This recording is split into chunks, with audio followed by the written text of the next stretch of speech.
Pharmacology का आज हम एक इम्पॉर्टेंट टॉपिक डिस्कस करेंगे। Drugs acting on urinary system. Urinary system को रीनल सिस्टम भी कहते हैं, इसको हम एक्सक्रीटरी सिस्टम भी कहते हैं। हमारी बॉडी में विदाउट एनर्जी कुछ भी पॉसिबल नहीं है। हम जो कुछ खाते पीते हैं एज अ न्यूट्रिशन, उससे हमारी बॉडी को एनर्जी मिलती है। और इस एनर्जी का यूज हमारी बॉडी हमारे बायोकेमिकल रिएक्शंस को परफॉर्म करने में और हमारे डेली लाइफ रूटीन के जो टास्क है इसको परफॉर्म करने में यूज करती है। तो हमारी बॉडी में एनर्जी का प्रोडक्शन कैसे होता है? हम कार्ब्स, प्रोटीन, जो न्यूट्रिशंस लेते हैं, इसका मेटाबॉलिज्म होता है। और इसके मेटाबॉलिज्म से एनर्जी प्रोडक्शन होता है। और इस मेटाबॉलिज्म के दौरान कुछ ऐसे एक्सक्रीटरी प्रोडक्ट्स बनते हैं जिनको बॉडी से बाहर निकालना बहुत जरूरी है। तो इनको फीसेस के फॉर्म में बाहर निकाला जाता है, लिक्विड फॉर्म में बाहर निकाला जाता है, गैसेस फॉर्म में बाहर निकाला जाता है। इससे हमारी बॉडी में ऑक्सीडेशन हुआ, ऑक्सीडेशन से जो एटीपी का फॉर्मेशन हुआ एनर्जी का, तो इससे गैसेस जो बनती हैं जैसे CO2, इसको हम लंग्स के थ्रू बाहर निकालते हैं। तो लंग्स हमारा एक्सक्रीटरी ऑर्गन है, किडनी हमारा एक्सक्रीटरी ऑर्गन है, स्किन हमारा एक्सक्रीटरी ऑर्गन है। इससे ड्रग्स का भी एलिमिनेशन होता है और वेस्ट प्रोडक्ट्स का भी एलिमिनेशन होता है। एलिमिनेशन बहुत जरूरी है। यदि एलिमिनेशन नहीं होगा तो बॉडी में टॉक्सिसिटी का एक्यूमुलेशन होगा, जिसकी वजह से हम बीमार पड़ सकते हैं और फ्री रेडिकल्स जनरेट हो सकते हैं जो हमारे सेलो टिश्यू को डैमेज कर सकते हैं। तो डायूरेटिक्स ऐसे ड्रग्स होते हैं जो हमारे यूरिनरी सिस्टम पे काम करते हैं। जैसा कि वर्ड से ही समझ में आ रहा है, डाई मतलब डबल, और यूरेटिक्स वर्ड आया है यूरेसिस से। यूरेसिस मतलब होता है फॉर्मेशन ऑफ यूरिन। तो ऐसी दवाइयां जो फॉर्मेशन ऑफ यूरिन को बढ़ा दे, प्रोडक्शन ऑफ यूरिन को बढ़ा दे, यूरिन के फ्लो को बढ़ा दे, यूरिन के वॉल्यूम को बढ़ा दे, इनको हम डायूरेटिक ड्रग्स कहते हैं। इनको हम वाटर पिल्स भी कहते हैं। वाटर अपने आप में डायूरेटिक्स है। यदि आप ज्यादा वाटर कंज्यूम करोगे तो आपको यूरिन का फॉर्मेशन ज्यादा होगा। जब हमारा हार्ट ब्लड पंप करता है तो पूरी बॉडी में सर्कुलेट होता है। जब किडनी में ब्लड पहुंचता है तो किडनी में ब्लड से फिल्ट्रेशन के थ्रू यूरिन बनता है। और जो फिल्ट्रेट होता है उसमें से जो इसेंशियल कॉन्स्टिट्यूएंट होते हैं जिनकी बॉडी को जरूरत होती है, इलेक्ट्रोलाइट्स होते हैं, ग्लूकोज होता है, अमाइनो एसिड्स होते हैं, और कुछ ऐसे आयंस होते हैं, इलेक्ट्रोलाइट्स जिनकी बॉडी को जरूरत पड़ती है, पोटेशियम है, सोडियम है, बाइकार्बोनेट्स हैं। इनको क्लोराइड है, इनको रीअब्सॉर्ब कर लिया जाता है ट्यूबुलर रीअब्जॉर्प्शन के थ्रू। और किडनी का मेन फंक्शन है हमारी बॉडी में एसिड और बेस का बैलेंस बनाना और हमारे ब्लड के पीएच को मेंटेन करना। ब्लड का पीएच होता है स्लाइटली बेसिक, 7.4। तो ये पीएच को इस रेंज में मेंटेन कौन रखता है? किडनी। और ये किसकी हेल्प से रखती है? बफर सॉल्यूशन की। बफर मतलब बाइकार्बोनेट। बफर क्या होते हैं? जो किसी भी पीएच रेंज को मेंटेन करता है। जैसे कुछ एसिडिक रेंज में है तो उसको एसिडिक ही रहने देंगे, है ना। पीएच फ्लक्चुएशन को ये मेंटेन करते हैं, पीएच फ्लक्चुएशन को होने नहीं देते। तो डायूरेटिक ड्रग्स हमारे यूरिनरी सिस्टम पे काम करते हैं और ये यूरिन के प्रोडक्शन को बढ़ाते हैं। नॉर्मली हमारा 24 घंटे में अराउंड 1.5 लीटर के आसपास यूरिन का प्रोडक्शन होता है। यदि हम डायूरेटिक्स का यूज करते हैं तो ये कम से कम आधा लीटर तक बढ़ जाता है। तो बहुत सी ऐसी मेडिकल कंडीशन है जिसमें हमें डायूरेटिक्स की जरूरत पड़ती है। इसलिए हमारे इस यूनिट में हम आज इसको डिस्कस करेंगे। ऐसे ड्रग्स जो कि यूरिन के फॉर्मेशन को और यूरिन के फ्लो को बढ़ा देते हैं, हम उनको डायूरेटिक्स कहते हैं। ये ड्रग्स बॉडी से सोडियम और वाटर को एक्सक्रीट करते हैं। ठीक है, हमारी बॉडी में यदि इलेक्ट्रोलाइट्स बाहर निकलेंगे तो साथ साथ पानी भी जाएगा। ठीक है, जैसे हमको सोडियम को बॉडी में हम रिटेन करेंगे तो पानी भी रिटेन होगा, और सोडियम का हम एक्सक्रीशन बढ़ा देंगे तो पानी भी साथ में एक्सक्रीट होने लगेगा, मतलब बॉडी से बाहर निकलने लगेगा। तो यूरिन का फॉर्मेशन कहाँ पर होता है? किडनी में होता है। किडनी के दो पार्ट होते हैं, हम किडनी पढ़ चुके हैं एनाटॉमी एंड फिजियोलॉजी में।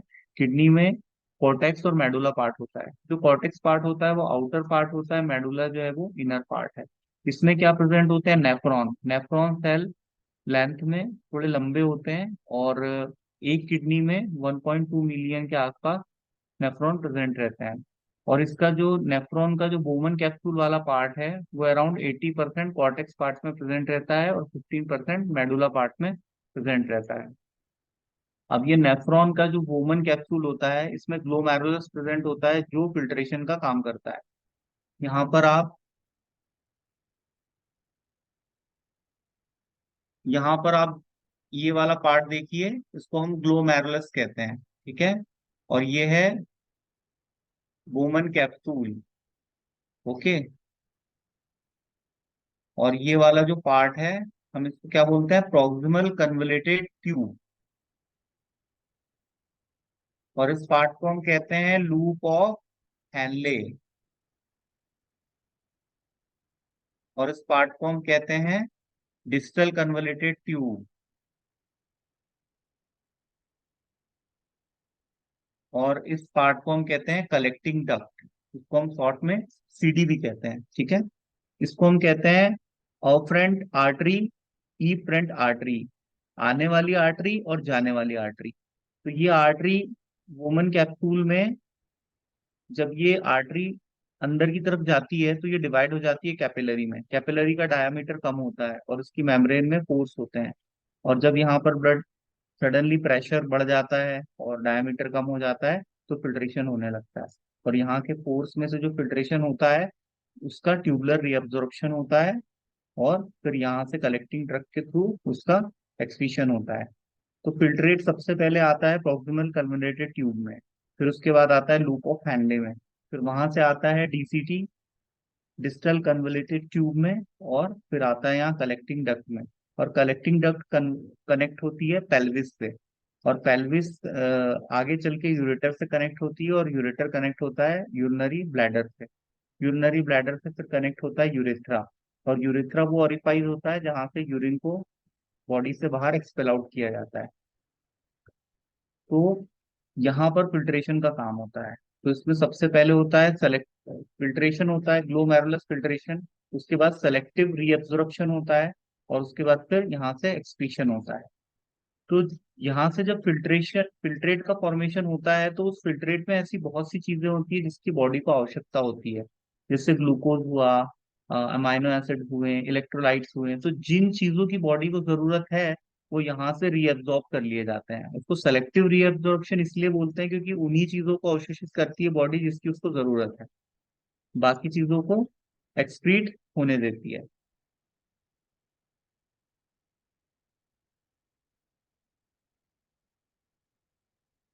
उसके बाद लूप ऑफ हैनले, उसके बाद डिस्टल कन्वलेटेड ट्यूब, और ये लास्ट में कलेक्टिंग डक्ट। तो ये है हमारा डायग्राम ऑफ नेफ्रॉन। इस इमेज में आप यहाँ नेफ्रॉन सेल देख रहे हैं। ये किडनी का फंक्शनल और स्ट्रक्चरल यूनिट होता है। और ये सेल लेंथ में काफी लॉन्ग होता है, और ये इसका हेड है, और ये इसका टर्मिनल पार्ट है। यहाँ पर ग्लोमेरुलस होता है। ग्लोमेरुलस होता है कैपिलरीज का बंच।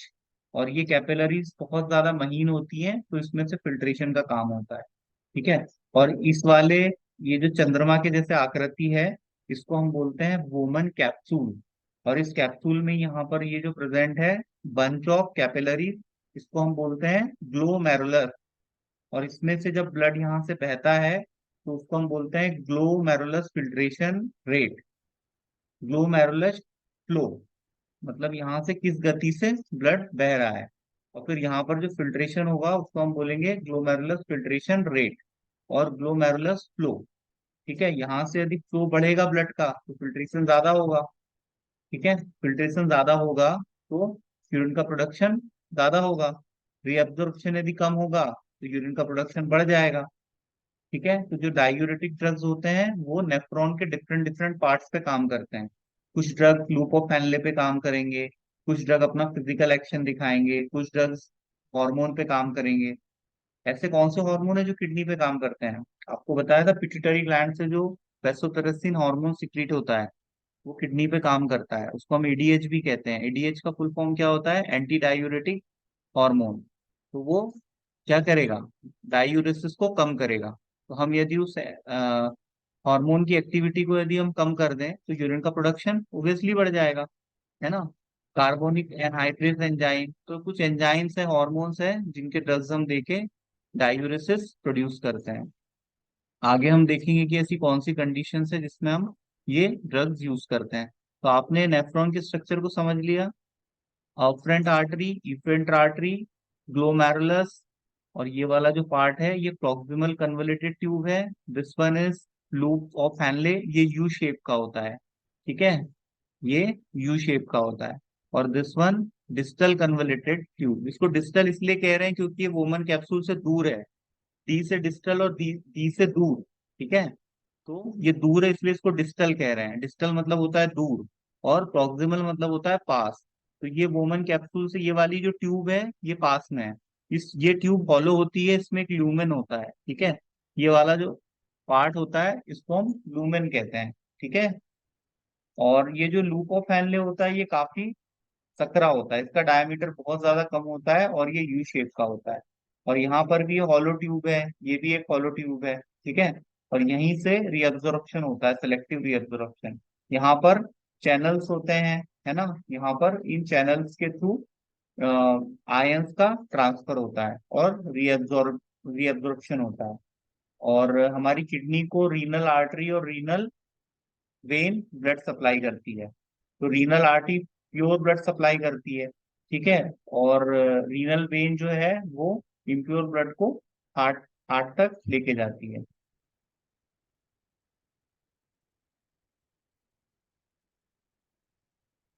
तो यहाँ पर ये नाम लिखे हुए हैं, glomerulus with afferent and efferent vessels.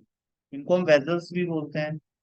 Woman capsule, ये वाला वोमन कैप्सूल, ठीक है, ये वाला। उसके बाद proximal convoluted tube, loop of Henle, distal convoluted tube, और ये है collecting duct, duct collecting of urine form. ये जो है यहाँ पर यूरिन का फॉर्मेशन हो जाता है, उसके बाद कोई रीअब्जॉर्प्शन नहीं होता। बस डिस्टल कन्वलेटेड ट्यूब तक ही रीअब्जॉर्प्शन का काम होता है। कलेक्टिंग डक्ट का काम है सीधे यूरिन को आगे ट्रांसफर कर देना। किडनी से यदि जैसे 100 ml ब्लड गुजरता है तो यूरिन का फॉर्मेशन कितना होगा, अराउंड 1 ml। ग्लोमेरुलस से जब 100 ml ऑफ ब्लड पास होगा तो 1 ml ऑफ यूरिन का फॉर्मेशन होगा। और 24 घंटे में कितना यूरिन का फॉर्मेशन होता है एक हेल्थी एडल्ट में, 1200 से 1500 ml, ठीक है। 1 से 1.5 लीटर यूरिन का फॉर्मेशन होता है एक हेल्थी एडल्ट में, ठीक है। और यदि बहुत ज्यादा यूरिन का फॉर्मेशन होता है 2000 ml से ज्यादा, तो वो एक डिजीज कंडीशन कहलाती है जिसको पॉलीयूरिया कहते हैं। और यदि किसी को यूरिन का फॉर्मेशन नहीं होता है, लेस देन 100 ml यूरिन बनता है इन अ डे, इन 24 आवर्स, तो इसको हम एन्यूरिया कहते हैं, मतलब एब्सेंस ऑफ यूरिन। इसमें यूरिन का फॉर्मेशन नहीं होता है। ऐसा किन कंडीशंस में हो सकता है, किसी का किडनी डैमेज हो गया है, ठीक है, या किडनी में कोई इन्फेक्शन हो गया है, तो ये बहुत ज्यादा क्रिटिकल सिचुएशन होती है। इसमें इमीडिएट मेडिकल केयर और प्रोफेशनल की कंसल्टेंसी की जरूरत पड़ती है। तो डॉक्टर को दिखाना बहुत जरूरी है, क्योंकि इसमें किडनी फेल हो जाती है, तभी वो यूरिन का फॉर्मेशन नहीं कर पाती, जिसकी वजह से पेशेंट के ब्लड में एक्सक्रीटरी प्रोडक्ट्स बढ़ जाएंगे।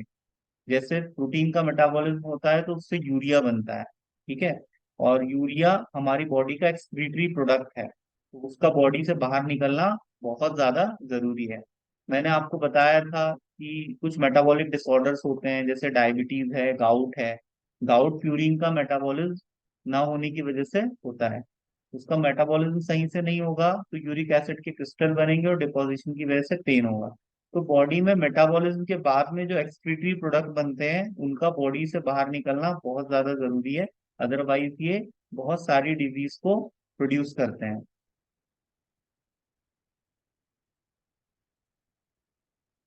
अब यहाँ पर जैसे यहाँ से ब्लड गुजरा, तो उसमें से जो फिल्ट्रेशन हुआ, सपोज यहाँ से 100 ml ब्लड गुजरा, तो उसमें से कम 60 ml, 60 ml फिल्ट्रेट बनेगा, ठीक है। और वो 60 ml फिल्ट्रेट जब यहाँ तक पहुंचेगा तो उसमें से केवल 1 ml बचेगा, ठीक है। जब यहाँ से फिल्ट्रेट यहाँ तक पहुंचेगा तो केवल 1 ml यूरिन बनेगा। तो जब ग्लोमेरुलस में से 100 ml ब्लड पास होगा तो यूरिन का फॉर्मेशन कितना होगा, अराउंड 1 ml। और जब 100 ml यहाँ से पास होगा तो फिल्ट्रेट के रूप में यहाँ कितना आ जाएगा, 60 ml। मतलब इसमें 100 ml ब्लड यहाँ से पास होगा तो यहाँ से कितना निकलेगा, यहाँ से निकलेगा अराउंड 40 ml। और 60 ml कहाँ पर आ जाएगा, ये पीसीटी में आ जाएगा, लूप ऑफ फैनले में आ जाएगा और डीसीटी में आ जाएगा। लेकिन यूरिन का फॉर्मेशन तो 1 ml हो रहा है। ऐसा क्यों हो रहा है, क्योंकि यहाँ पर सेलेक्टिव रीअब्जॉर्प्शन हो रहा है ना।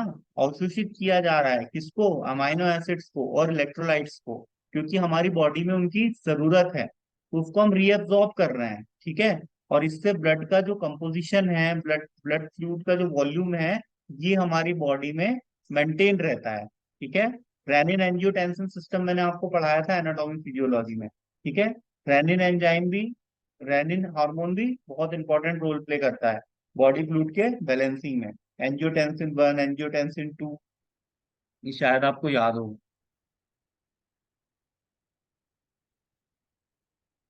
अब ये है physiology of urine formation. Urine के फॉर्मेशन में स्टेप्स होते हैं: सिंपल फिल्ट्रेशन, सेलेक्टिव रीअब्जॉर्प्शन और एक्टिव ट्यूबुलर सिक्रीशन। तो ये 3 स्टेप्स में यूरिन का प्रोडक्शन होता है हमारी बॉडी में। This is called physiology of urine production. हम ये इसलिए समझ रहे हैं क्योंकि आगे जब हम दवाइयां पढ़ेंगे तो हमें ये समझ में आ जाएगा कि दवाइयां कैसे काम कर रही हैं, है ना। हम अब डायूरेटिक्स मेडिसिन की कैटेगरी पे चलते हैं नेक्स्ट स्लाइड में। इसमें आपको कोई डाउट है, डायूरेटिक्स क्या होते हैं? Any one of you, what is diuretic?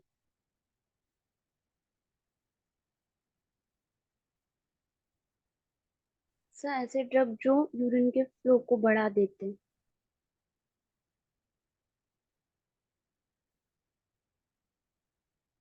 Example इसका, अभी तो मैंने आपको दवाइयों, लेकिन वाटर इज डायूरेटिक। हम ज्यादा पानी पिएंगे, यूरिन का प्रोडक्शन ज्यादा होगा, तो वाटर भी डायूरेटिक की तरह काम करता है, इसलिए तो हम इसको वाटर पिल भी बोलते हैं, है ना। इस डायूरेटिक दवाई को हम वाटर पिल के नाम से भी जानते हैं, क्योंकि ये यूरिन के प्रोडक्शन को बढ़ा देता है। चलिए नेक्स्ट स्लाइड में मूव करते हैं।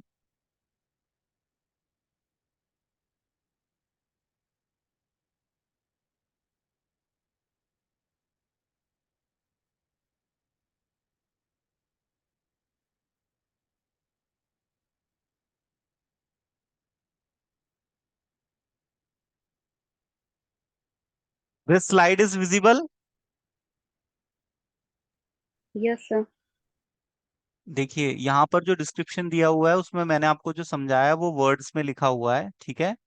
देखिए यहाँ पर जो 120 ml/मिनट ब्लड पास होता है ग्लोमेरुलस से, 24 घंटे में कितना होगा? 180 ml।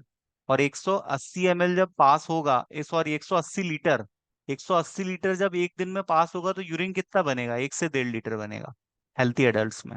वही यहाँ पर लिखा हुआ है। और जब ये फिल्ट्रेट आगे बढ़ता है तो उसमें से जो एक्सक्रीटरी होते हैं, जैसे यूरिया हुआ, है ना, यूरिया की हमको जरूरत नहीं है तो इसका एक्सक्रीशन हो जाएगा। सोडियम का उतना रीअब्जॉर्प्शन होगा जितनी हमें जरूरत है। और इलेक्ट्रोलाइट्स का, ठीक है, इलेक्ट्रोलाइट में क्या आता है? जैसे पोटेशियम। इलेक्ट्रोलाइट तो आपको पता है ना क्या होते हैं? कैटायंस और एनायंस, जिन पे पॉजिटिव या नेगेटिव चार्ज होता है, ठीक है। हमारी बॉडी में इलेक्ट्रोलाइट्स के रोल भी आपको पता है कितना जरूरी है। इलेक्ट्रोलाइट यदि हमारी बॉडी से कम हो जाए तो हार्ट में इलेक्ट्रिकल एक्टिविटी है, मसल्स में इलेक्ट्रिकल एक्टिविटी है, हमारे ब्रेन में इलेक्ट्रिकल एक्टिविटी है, तो ये इलेक्ट्रिकल एक्टिविटी परफॉर्म नहीं हो पाएगी। हमारे नर्वस सिस्टम में, हमारे न्यूरॉन्स में इलेक्ट्रोलाइट्स की जरूरत पड़ती है। तो इसीलिए इस इलेक्ट्रोलाइट के बैलेंस को किडनी बना के रखती है, कम नहीं होने देती, उसको रीअब्सॉर्ब कर लेती है, सोडियम को, पोटेशियम को, क्लोरीन को, इनको रीअब्सॉर्ब कर लेती है। और यदि ये एक्सेस में है तो इनको एक्सक्रीट आउट कर देती है, फ्लश कर देती है इनको, ठीक है। अब इंपॉर्टेंट है क्लासिफिकेशन ऑफ डायूरेटिक्स। ये एग्जाम में पूछे जाने की पॉसिबिलिटी बहुत ज्यादा है, तो आप इसको याद करेंगे, ठीक है। वीक डायूरेटिक्स होते हैं, जिसका एग्जांपल है ऑस्मोटिक डायूरेटिक्स। इसमें आता है वाटर, मैनिटॉल, आइसोसोर्बाइड और ग्लिसरॉल। ये फिजिकल एक्शन प्रोवाइड करते हैं। जब मैंने आपको मैकेनिज्म ऑफ एक्शन पढ़ाया था तब आपको बताया होगा, जो डायूरेटिक्स की ऑस्मोटिक डायूरेटिक की कैटेगरी है, वाटर, मैनिटॉल, आइसोसोर्बाइड और ग्लिसरॉल, ये डायूरेसिस कॉज करते हैं by means of physical action, ठीक है। ये फिजिकल एक्शन के थ्रू डायूरेसिस कॉज करेंगे, यूरिन के प्रोडक्शन को बढ़ाएंगे। नेक्स्ट आता है एसिडिफाइंग और एल्किलाइजिंग एजेंट। इसमें आता है अमोनियम क्लोराइड और पोटेशियम सिट्रेट। नेक्स्ट क्लास है इसकी जैंथीन्स डेरिवेटिव, तो इसमें आता है थियोफाइलिन, ठीक है। आपने कॉफी पी है? कॉफी पीने से यूरिन का फ्लो बढ़ जाता है, क्यों? क्योंकि कॉफी में कैफीन होता है और caffeine is the CNS stimulant. यदि आपका सीएनएस स्टिमुलेट होगा तो आपके ब्लड वेजल्स डायलेट होंगे, और डायलेट होंगे तो उसमें ब्लड का फ्लो बढ़ जाएगा, और ब्लड का फ्लो बढ़ जाएगा तो यूरिन का प्रोडक्शन ज्यादा होगा या कम होगा? क्यों आरती? जी सर। यदि किडनी में ब्लड का फ्लो बढ़ जाएगा, वेजल्स यदि डायलेट हो जाएंगी, फैल जाएंगी, और किडनी में यदि ब्लड का फ्लो बढ़ जाएगा तो यूरिन का प्रोडक्शन ज्यादा होगा या कम होगा? कम होगा म- सर। महक? ज्यादा होगा सर। ज्यादा होगा, ठीक है। क्योंकि ये जो थियोफाइलिन है ये सीएनएस को स्टिमुलेट करता है, जैसे कॉफी में कैफीन है वो भी सीएनएस को स्टिमुलेट करता है। तो हमारा सेंट्रल नर्वस सिस्टम यदि स्टिमुलेट होगा तो हमारे वेजल्स डायलेट होंगे, फैलेंगे, उसमें ब्लड फ्लो बढ़ जाएगा। ज्यादा ब्लड यदि किडनी को सप्लाई होगा तो यूरिन का प्रोडक्शन भी ज्यादा होगा, है ना? तो यही तो हमें करना है डायूरेसिस के लिए, है ना? तो जो सेंट्रल नर्वस सिस्टम पे जो ड्रग काम करेंगे उसका एग्जाम्पल है जैंथीन, थियोफाइलिन और कैफीन, ठीक है। नेक्स्ट आता है कार्बोनिक एनहाइड्रेस इनहिबिटर। इसका एग्जाम्पल है एसिटाजोलामाइड, इथोक्साजोलामाइड। ये कार्बोनिक एनहाइड्रेस के इनहिबिटर्स हैं। नेक्स्ट क्लास इसमें आती है मॉडरेटली इफेक्टिव डायूरेटिक्स। इसमें आता है बेंजोथायाजाइड्स, जिसका एग्जाम्पल है थायाजाइड्स। इसमें क्लोरथायाजाइड्स है और हाइड्रोक्लोरथायाजाइड। नेक्स्ट क्लास आता है लूप डायूरेटिक्स। ये सबसे ज्यादा पोटेंट मतलब पावरफुल डायूरेटिक्स होते हैं, ये सबसे ज्यादा डायूरेसिस कॉज करते हैं, ठीक है। इसमें आता है इथेकाइनिक एसिड फ्यूरिसेमाइड। फ्यूरिसेमाइड के इंजेक्शंस आते हैं 40 mg की स्ट्रेंथ में, और ये बहुत कॉमनली यूज ड्रग है। हाइपरटेंशन के पेशेंट में यूज होता है, और प्रेगनेंसी इंड्यूस्ड हाइपरटेंशन में। हाइपरटेंशन को डायूरेटिक्स कैसे मैनेज करेंगे, कोई बताएगा?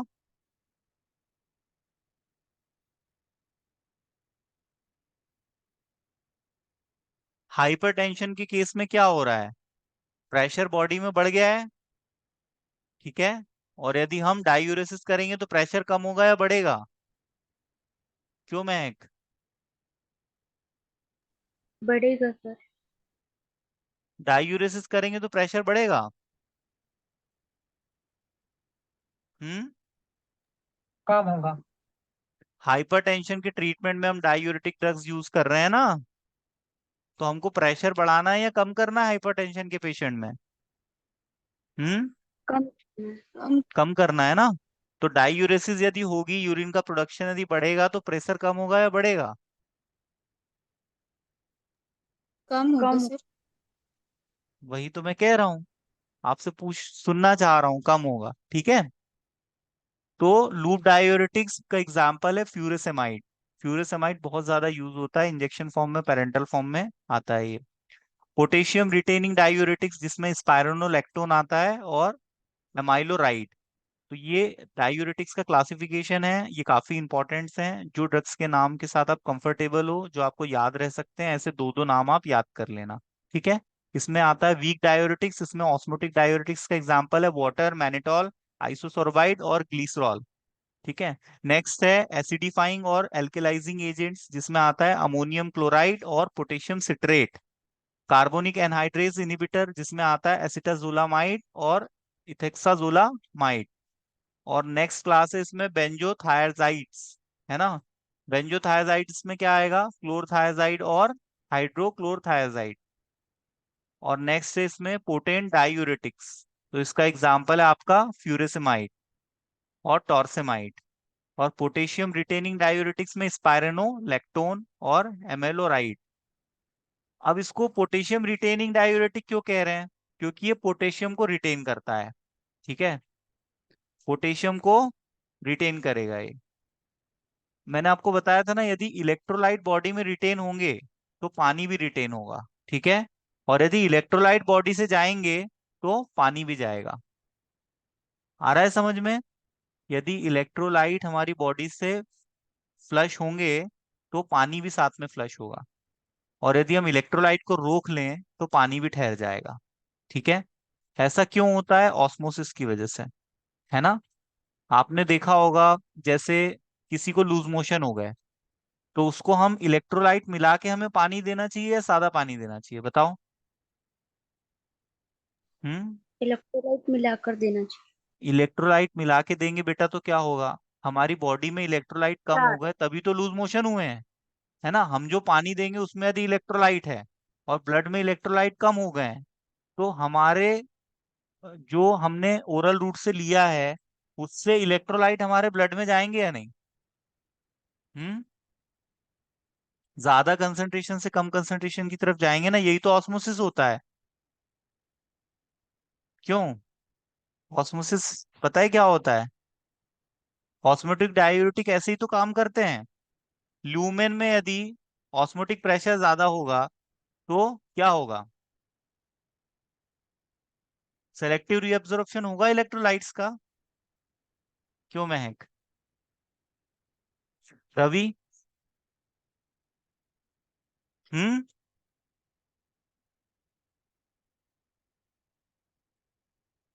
लूमेन है, ठीक है। और लूमेन में यदि ऑस्मोटिक प्रेशर डेवलप हुआ है मैनिटॉल की वजह से, मैनिटॉल हम आईवी रूट से देते हैं, ठीक है, ब्लड में आ जाता है। अराउंड हमने आधा लीटर मैनिटॉल दे दिया आईवी रूट से, 500 ml, ठीक है। अब वो ब्लड में आ गया, अब वो बॉडी में सर्कुलेट होगा, किडनी में सप्लाई होगी। अब किडनी में जब जाएगा ब्लड, तो वहां पर उसका फिल्ट्रेशन होगा, तो वो नीचे लूमेन में आ जाएगा, टीसीटी की। और वहां पर यदि मैनिटॉल रहेगा तो ऑस्मोटिक प्रेशर की वजह से जो सेलेक्टिव रीअब्जॉर्प्शन हो रहा है वो कम होगा या बढ़ेगा? हम्म। बताओ।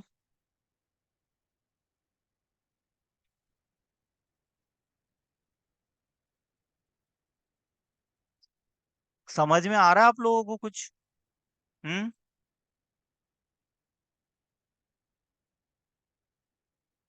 क्यों रवि?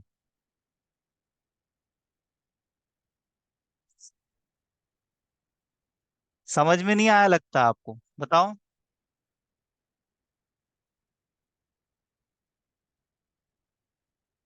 पानी को किसमिस, पानी में हमने किसमिस डाला तो किसमिस स्वेल होता है या नहीं, फूलता है या नहीं किसमिस, बताओ।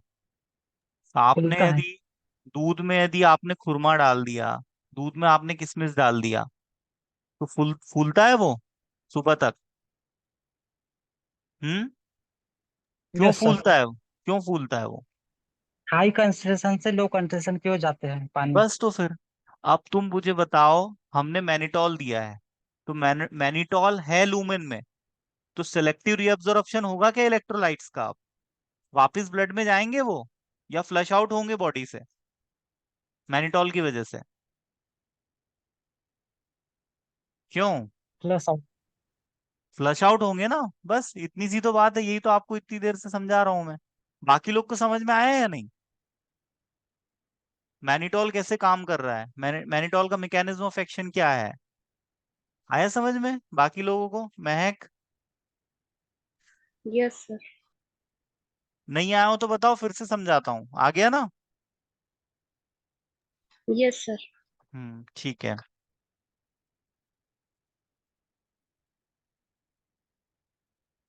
यहाँ पर डिस्क्रिप्शन दिए हुए हैं ड्रग्स के, ठीक है।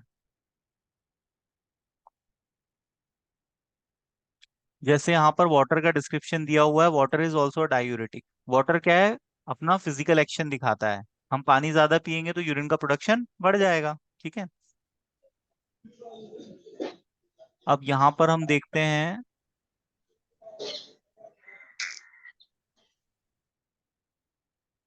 नेक्स्ट स्लाइड पे चलते हैं ना।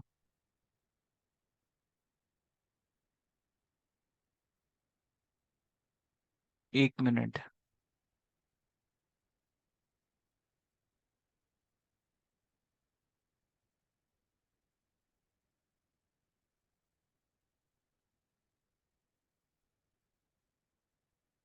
यहाँ पर स्क्रीन पे आपको क्या नजर आ रहा है?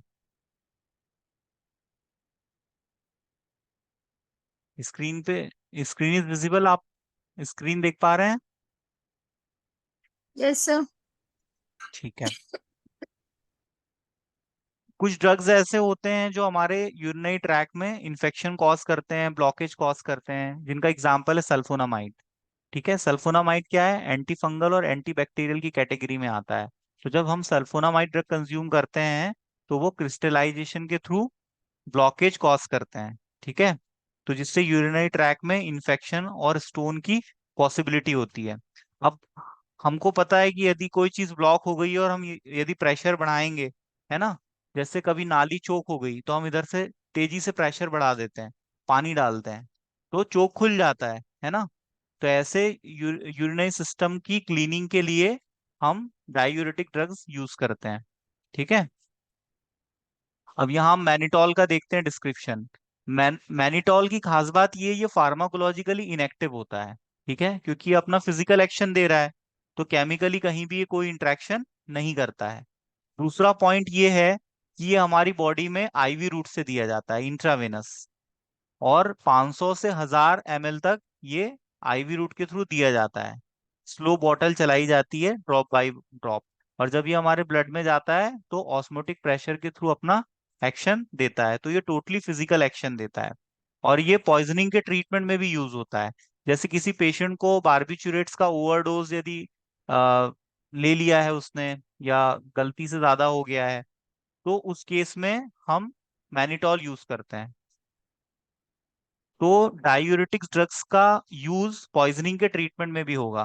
पॉइजनिंग के ट्रीटमेंट में इसका क्या फायदा होगा कि यदि किसी पेशेंट के ब्लड में कोई ऐसी चीज है जो हम चाहें कि वो जल्दी से जल्दी बाहर निकल जाए, तो हम उसको डायूरेसिस करवाएंगे, ठीक है, मतलब यूरिन के प्रोडक्शन को बढ़ाएंगे, है ना।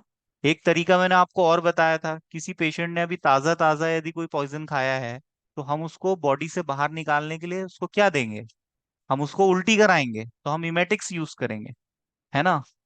पर यदि अवशोषित होकर अब ब्लड में आ गया है, तो अब वो यूरिन के थ्रू बाहर निकलेगा, है ना। तो हम डायूरेसिस यदि प्रोड्यूस करेंगे तो उसकी बॉडी से टॉक्सिसिटी कम होगी, होगी या नहीं, बताओ। क्यों आरती?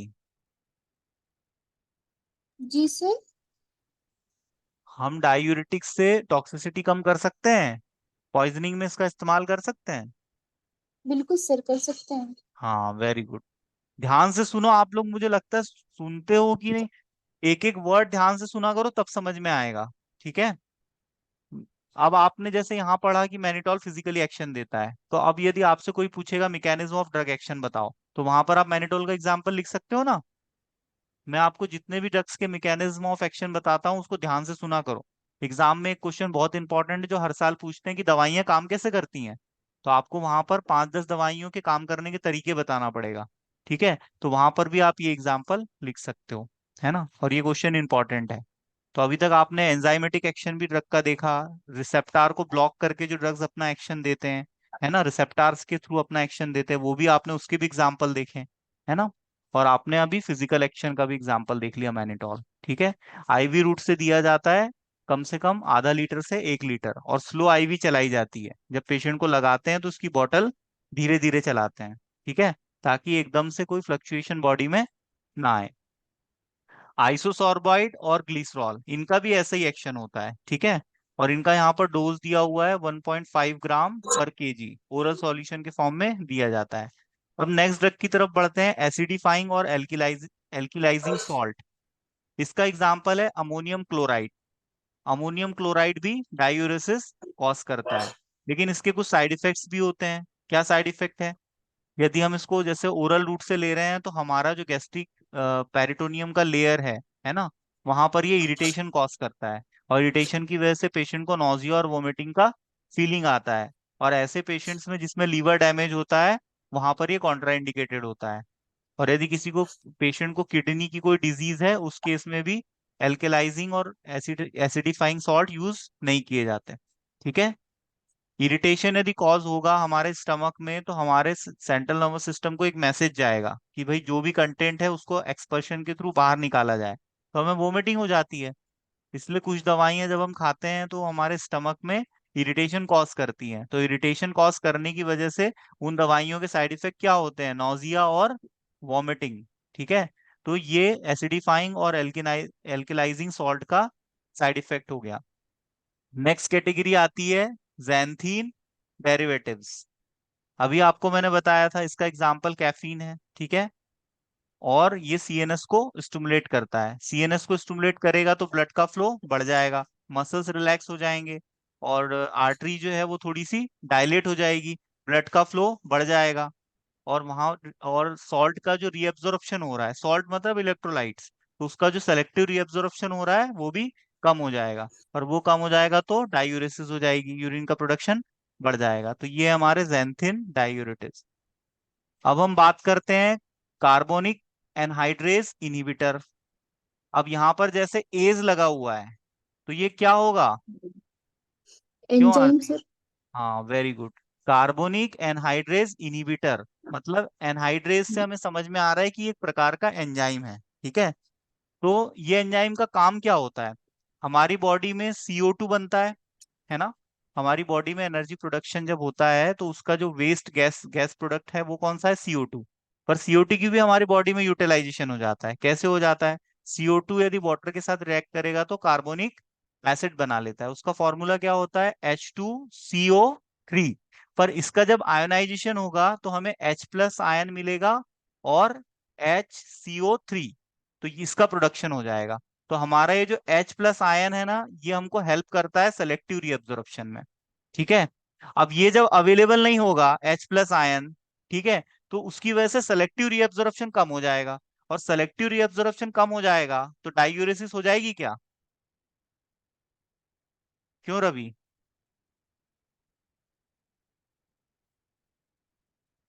H+ आयन हमको सपोर्ट करता है सेलेक्टिव रीअब्जॉर्प्शन में, ठीक है। और हमने ये एंजाइम के इनिबिटर दे दिए तो H+ आयन अवेलेबल नहीं होगा अब, ठीक है। और H+ आयन यदि अवेलेबल नहीं होगा तो डायूरेसिस होगी या नहीं? नहीं होगी सर। H+ आयन अवेलेबल नहीं होगा। देखो ध्यान से सुनो, H+ आयन यदि अवेलेबल होगा, ठीक है, तो सेलेक्टिव रीअब्जॉर्प्शन बढ़ जाएगा, ठीक है। और यदि H+ आयन अवेलेबल नहीं होगा तो सेलेक्टिव रीअब्जॉर्प्शन कम हो जाएगा। तो सेलेक्टिव रीअब्जॉर्प्शन यदि कम होगा तो डायूरेसिस होगी या नहीं? होगी सर। होगी ना। हमें सेलेक्टिव रीअब्जॉर्प्शन को कम करना है। रीअब्जॉर्प्शन क्या है? वुमन कैप्सूल से जो ब्लड पास हुआ है उसमें से जो 60 ml नीचे आया है, हमको उससे यूरिन के प्रोडक्शन को बढ़ाना है ना, तभी तो डायूरेसिस होगी।